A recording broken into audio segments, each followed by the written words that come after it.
Millions અને કરોડો વર્ષ પછી એક દિવસ એવો પણ આવશે, અત્યારે પૃથ્વીની જે ગતિ છે ને એમાં 1.33 મિલીસેકન્ડ જેટલો ફેરફાર થાય છે. એના કારણો આપણે પછી ચર્ચા કરીશું કયા કારણસર આ ડિફરન્સ આવે છે. પણ 1.33 મિલીસેકન્ડ એટલે સેકન્ડનો 1000મો ભાગ, એ 1 મિલીસેકન્ડ કહેવાય. જે લોકો ક્રિકેટના શોખીન છે એ બધા બહુ રસપૂર્વક જોતા હોય છે કે પેલો પ્લેયર આઉટ થયો કે ન થયો. 1 મિલીસેકન્ડમાં બોલ એની સાથે બેટ સાથે કોન્ટેક્ટ થાય છે અને કેમેરામાં એ જો બતાવે કિંગ તો બધા આખું ઓડિયન્સ કહે છે કે આઉટ.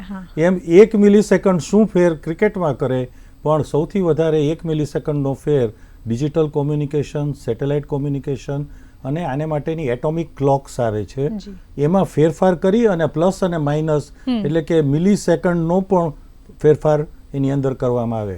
પ્રશ્નનો જે તમે બીજું કહ્યું કે ક્યારેય આવું બને કે આ ઊભું રહી જાય પૃથ્વીનું ફરવાનું, એ જે દિવસે પૃથ્વી ફરવાની બંધ થઈને તે દિવસે પ્રલય દિવસ હશે. એટલા માટે કે જે બાજુ સૂર્યની સામે હશે એ ભાગ ઉપર સતત દિવસ જ હશે અને જે ભાગ પાછળ છે ત્યાં સતત રાત્રિ હશે. એટલે પાછળનું ટેમ્પરેચર પૃથ્વીના અડધા ભાગનું -100 ડિગ્રી સેન્ટીગ્રેડમાં પણ જતું રહે, એટલે શીતકાલીન રિજિયન ત્યાંનો થઈ જાય. કોઈ વનસ્પતિમાં પ્રકાશ સંશ્લેષણ પાછળના ભાગમાં થઈ ન શકે અને ભયંકર એને કારણે એક આખી જે ગરબડ ઊભી થાય, એટલે હું એને પ્રલયનો દિવસ તરીકે કહું છું.